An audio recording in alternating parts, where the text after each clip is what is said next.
Okay, and now for number 40 we have Crazy Taxi!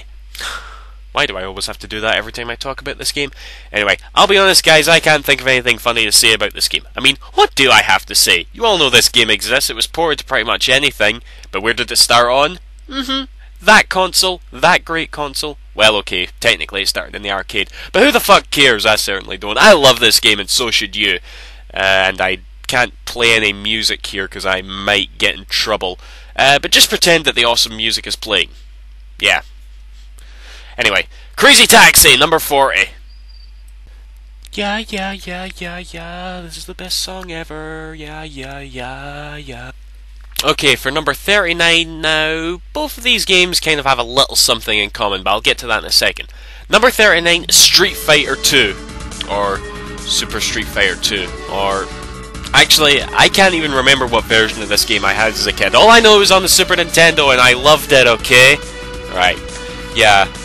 This is actually a game that I got pretty soon after I had acquired 2 controllers. You know, it's funny how that worked out. You know, I had this life with 1 controller and this life with 2 controllers. But even when I had 1 controller, I remember playing this quite a bit.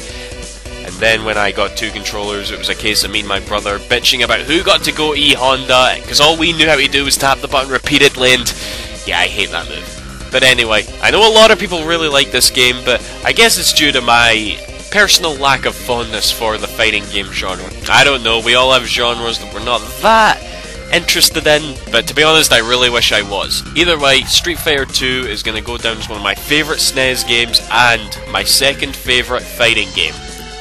Street Fighter 2, number 39. Now, as we go into number 38, I'm sure many of you are wondering what fighting game should I like more than Street Fighter 2. Well, the answer is this, Dead or Alive 4 for the 360. Now, I've always been a big fan of Team Ninja, you know, Ninja Gaiden, Dead or Alive, that's awesome. And Dead or Alive 2 was one of my favourite Dreamcast games when I was growing up. But Dead or Alive 4, it's weird, you know, obviously I don't have the nostalgia factor, but this game does mean a lot to me, because it is without a doubt the game that I have played the most online with. And I actually met so many friends playing this game, and I got really competitive with it. I just really adore this particular fighting game.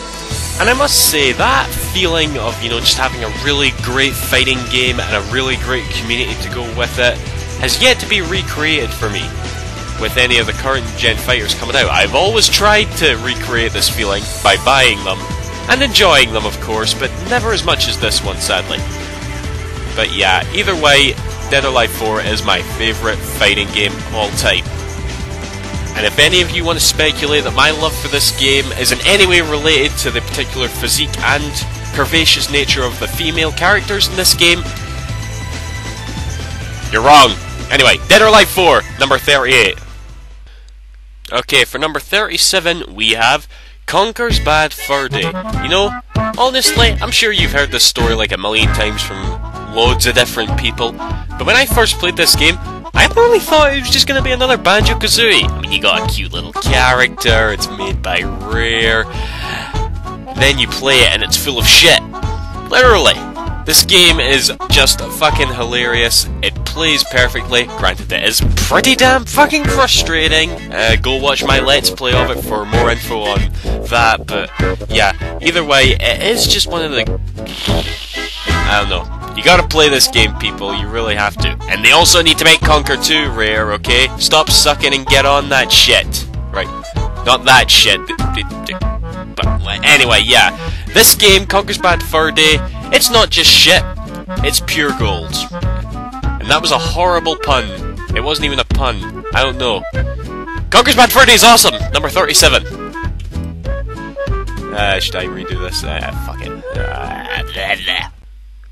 Okay, and for number 36, this one actually is going to take some explaining from me, you know, because it affects me quite personally. Little Nemo the Dream Master for the NES. Now, if any of you have seen my top 10 NES games over on my ScottishDuck 17 account, you'll know that I ranked this at number 4, putting several games above it, including DuckTales, which appeared earlier on this list. But for my top 10 games of all time, I kind of feel like I should only include games I've beaten. And that's another thing about me and 8-bit gaming. I can never seem to beat any of the games. Some of my favourite games include Blaster Master, Batman, Bionic Commando, I love those games, but I can't beat them. But here's Little Nemo the Dream Master, a game which is really infamous for being very difficult in the 8-bit era. And I'm actually pretty good at it. You can go watch my Let's Play. I can actually beat this game without using save states or an emulator or anything. And somewhere deep inside me, I'm very proud of that fact, and I feel this game means something to me for just that alone, right? Some of you may think that's stupid to put the game on the list purely for that, but I don't care. This game, it just means that much to me. I'm sorry.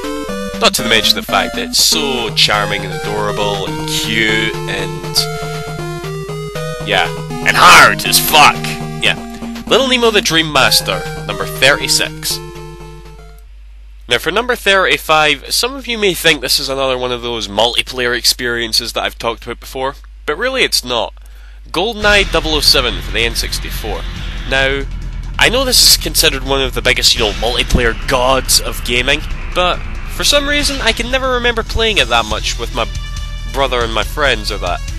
Sure, we played a bunch of Smash Brothers and Mario Kart and whatnot, but for some reason we didn't play that much GoldenEye, yet we played it single player. All the fucking time, and I loved every minute of it. All the levels in this game, they're incredibly memorable, and the gameplay is just so much fun. In fact, it's because of this game alone that I actually became sort of a 007 fan. Obviously my folks knew I liked it so much, so they got the film for me, and I watched it, and I loved it, and I was like, oh, that's in the game, huh? Yeah, I'm pretty sure a lot of Bond fans who were at first gamers came about that way.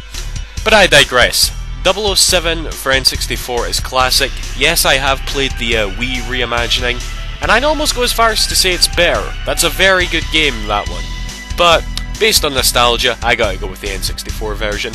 Anyway, GoldenEye 007 for N64, number 35. And now for number 34, POPOLOCrois for the PSP. Now, I have a weird relationship with POPOLOCrois, because this particular game for the PSP is actually not that compelling. Well, it is, but it isn't. I don't know, this is really hard, okay? The story goes that in Japan, POPOLOCrois was a trilogy of RPGs which did really well, they sold really well, but they never made it over at European and American shores. And it's not like I was following them all the way from Japan, they just happened to re-release all three on the PSP and I picked it up at complete random. And holy shit! I mean, it still baffles me to this day that on a pure toss of a coin, literally I tossed a coin and picked up POPOLOCrois, and I enjoyed it so much. There's actually a huge franchise behind this game in terms of anime and manga. It's, that feeling when you beat a game, you instantly go on the internet, just to check up other things about it? Well, I came across so many surprises when I did that with POPOLOCrois. I mean, it's just the absolute prime example of charming and cute and utterly heartwarming to me. Very few games give me this sort of emotional vibe whenever I experience them. It Rains On in My Heart is one of my favourite RPGs of all time, and it really does sadden me that the series is pretty much non-existent outside of Japan. But what can you do, I suppose? Either way, I will always adore this game. I've done a Let's Play of it. In fact, this footage is from that Let's Play, so it looks a bit shitty, because capturing from a PSP is a bit difficult. But either way, number 34, POPOLOCrois. Go play it, goddammit! And for number 33, this really does seem to be sort of Rare's time in the light in terms of, this video. Donkey Kong Country for the SNES. Now, I played this game to death when I was a kid, and I'm gonna say it right now, for some reason I can never bring myself to appreciate the second and third games. I know there's a huge following behind the second game, but I don't know. Again, as I've said many a times throughout this series, it's probably just a nostalgia thing, but the first game is always gonna be the best to me. I guess this is another one I don't really have to say too much about because you already know it anyway. But also, it seems weird because 2010 was sort of the year for Rare reimaginings, not made by Rare, wasn't it? Not only did we have GoldenEye, which I talked about a little while ago, we also got Donkey Kong Country Returns. And just like GoldenEye for the Wii, this one was... well, actually, I didn't really like Donkey Kong Country Returns. I don't like Waggle, alright? But that's not the time or the place to be talking about this. Anyway, number 33, Donkey Kong Country. And as if we haven't heard enough SNES games already, here we have Flashback. Now, it's funny, I say SNES game, but you're actually looking at footage right now from the Mega Drive, and the music is playing from the vastly superior Amiga version.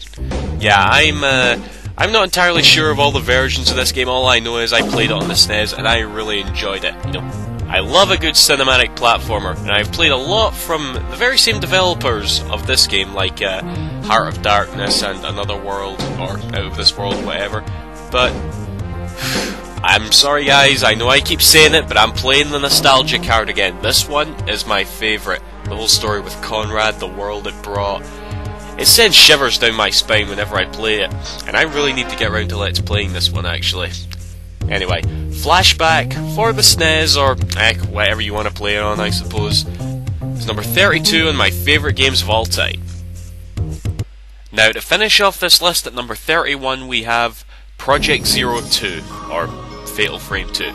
It kinda goes without saying at this point that the Project Zero games, or Fatal Frame games, depends on where you come from, damn it, is definitely one of my favourite survival horror games of all time. I've always been intrigued by the premise of taking pictures of ghosts to hurt them, and the game is just fucking scary. It is the scariest game I've ever played, and I dare any of you to play it.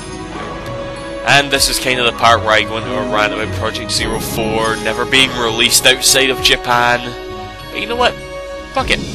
We already have a trilogy of great games, okay? Sure, it would be nice to get the fourth one, Nintendo, but I'm okay. I'm happy. Good job, Tecmo, for bringing us such a great survival horror series. It is definitely one of the best.